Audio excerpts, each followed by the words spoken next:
Hello, my name is Jupiter Hadley, and today we're playing the game Doki Doki Soft Boys. This game is free over on itch.io. This video is brought to you in part by the lovely people on Patreon who support me each month so I can play lots of little indie games. If you'd like to support me or check out this game, there'll be links in the description. Alright, start. So this game is still in development, I should say. There's only a couple of endings, but there's going to be more. Your name is Protag. You are but a simple child forced into adulthood too fast, like most of us. It's a quiet Friday night, and you are spending it by watching infomercials. You already almost purchased 2 useless pieces of plastic. Why would you need that juicer? You barely even know what a fruit is. Oh, I love infomercials about cooking. Are you lonely? Spending Friday night alone? Feel incomplete? Empty? No worries. Soft Boy Love is a new hip product that will bring some heat into your life. Forget about the struggles of adult life. No more compromises for the sake of healthy social relationships. Find the perfect lover you don't deserve. Soft Boy Love. Call 202-555-0181. Holy shit.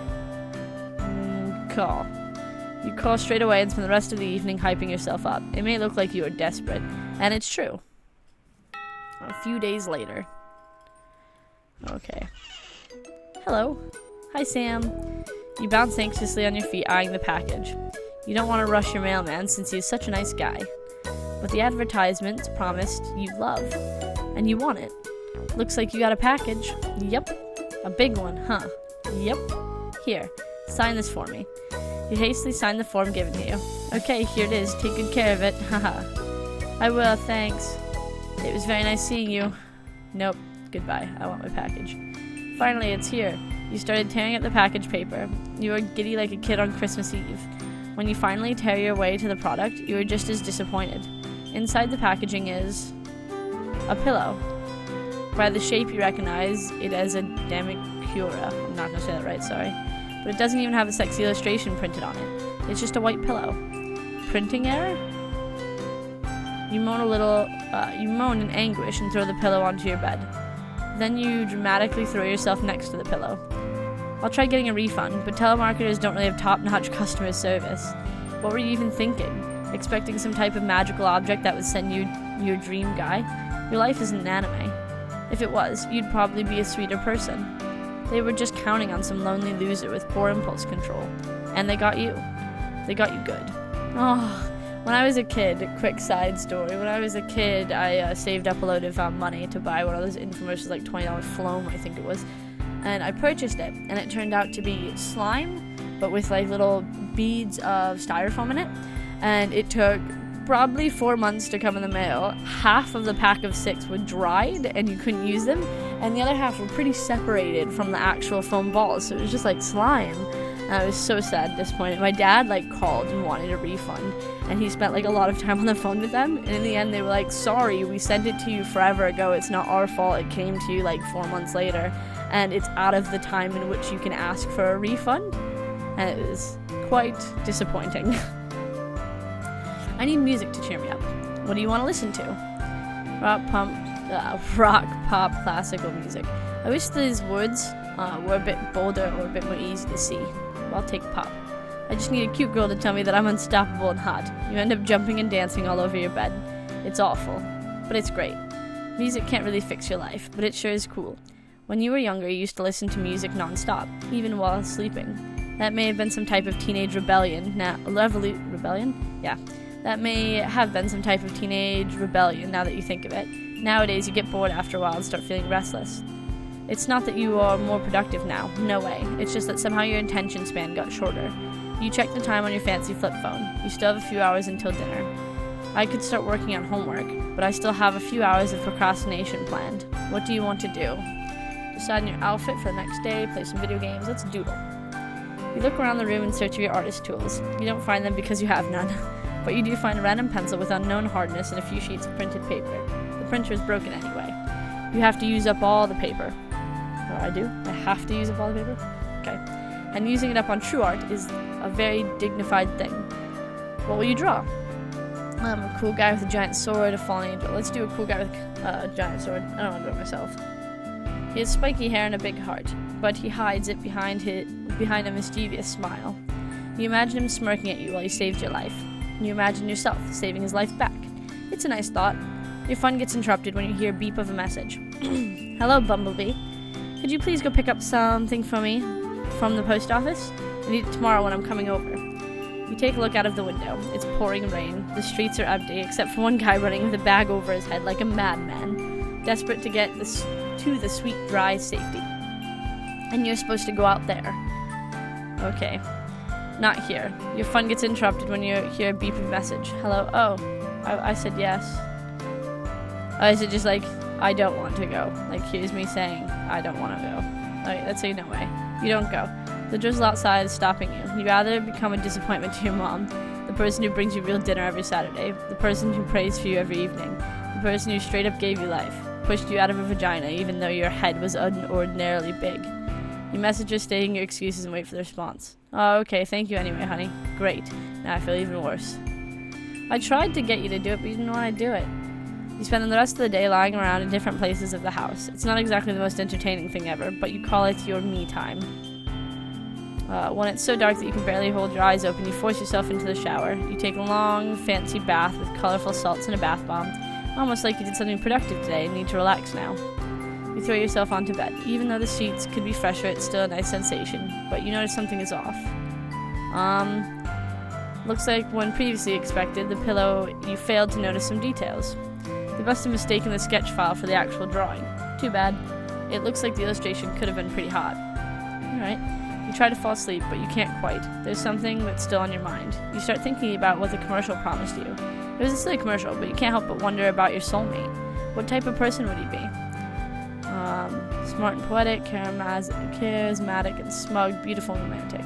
So smart and poetic. You visualize all the nice things that you could do with a boyfriend. The one thing you can think of is kissing, so you end up Googling things you can do with a boyfriend.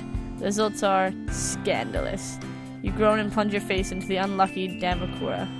At least it's made of nice material. Before you notice it, you fall asleep, your face pressed into the pillow, sweet thoughts still in your head. The next morning, you dream of death. Words of promise intimately whisper in your ear. You feel intellectually superior. You are woken up by a quiet humming. It's a strange melody. You could swear it seems familiar, but at the same time, foreign. It takes you a while to notice that no one should be humming in your room. When you finally manage to open your sleep-ridden eyes, you can't believe your eyes. The man standing by your window seems so beautiful it's almost surreal. His face is obscured in the sun's rays, but he seems to be observing you. You rub your eyes, and when you open them again, the man is gone. My pillow came to life. I'll have to ask Mom to schedule me a doctor appointment. This is not healthy. You stand up hesitantly. One last look around and you make your way into the kitchen. Is my pillow still there? A coffee should wake you up properly. You hate coffee, but you buy it regularly so that your mom can indulge.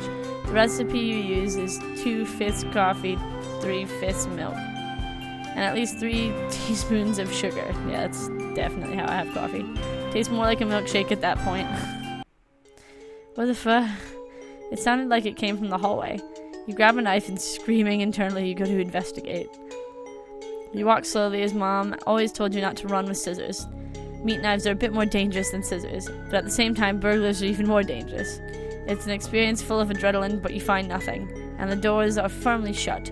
Still clutching the knife, you go back to the kitchen. On the counter next to your coffee, you find a paper scrap. It looks like your printed paper. Feeling left out, feeling like no one understands, feeling like no one can hear me when I'm screaming to be heard. Destructive behavior I have. As you read the poem, your eyes turn wet. It's the most beautiful thing you've ever read. You were never a connoisseur of literature, an occasional fan art here and there, but you never appreciated poetry. This beautiful piece of work opened your eyes. A single tear rolls down your cheek. You stop quietly, still clutching the knife in one of your hands. You leave the knife on the counter and follow the sound. It's her dream boyfriend made of a pillow. In the living room, on the couch, you find another 2 pages. I had a dream I was lost. No one tried to find me. No one cared. No one listened. Understood. Wishing I could change. Wishing I could make it better. Wishing for another chance. Wishing for someone who will come and save me from myself. This time the sounds seem to be coming from your room. On the floor near the closed door lays another page. Now, I hide this pain in my heart, making sure no one sees my hurt, pretending to be someone I am not. You take a deep breath and push at the door. The room is quiet and still. The only thing out of ordinary is a cleanly made bed and paper sheet laying on top of it. You close the distance between you and the note and reach for it reluctantly. My fears. People laugh, people tease, people misjudge, people misunderstand me. Behind my back, they laugh, tease, hurt, so I can't see them. It hurts. What do you think? You spin on your heels at the sound of the voice. Oh wow, look at this guy. Before you stands a figure you saw before. He's observing you carefully. His eyes smart but full of sadness. Melancholy. What? Is it good? You look at the notes in your hand and finally understand. It's incredible. I've never identified with a piece of poetry like that. It was so full of emotion. Was it really? He looks at you, hopeful, but obviously scared of that hope. Vulnerable. Yes. And I think I would love to read more of it. He's quiet for a long time. Your heart is beating fast, eager to hear his answer. Suddenly he smiles. Ever since I died, I've been wanting to hear those words. I've been mocked my whole life. I saw life as a pointless thing, that it was. So many rules, so many boundaries. No one listened when I pointed out that our life is just a computer simulation anyway. Even my own parents. So educated yet so brainwashed. My only escape was my art. No one appreciated it, of course. But I knew that true art is never appreciated while the artist is alive. Except even after the accident, people were blind to the genius of my poetry, calling me untalented, an edgelord, an ebony darkness, a raven way motherfucker. Meeting someone on my level, it feels freeing. Thank you for that. No problem. So is my dream boyfriend also a ghost? Suddenly the room is filled with light. You see him being lifted off his feet. His face calm, fulfilled. I've finally felt peace. Wait, don't leave me here all alone. Life on Earth is pointless, and no one understands me. Your eyes are almost filled with tears. At that, he offers you his hand, and you grasp it firmly, not planning on ever letting go. The light envelopes you, and you die. But death is sweet release from this wretched rat race called life. What? I didn't think I was going to die at the end of this. My mom's coming over today. I ordered a pillow online and it killed me. Okay. Okay, I really didn't expect to die. If you'd like to check out this game and explore the other boys that you can date and see how they are, there'll be a link in the description. Hopefully you don't die. If you want to check me out, my info will also be in the description. Thank you very much for watching and liking and commenting. Bye!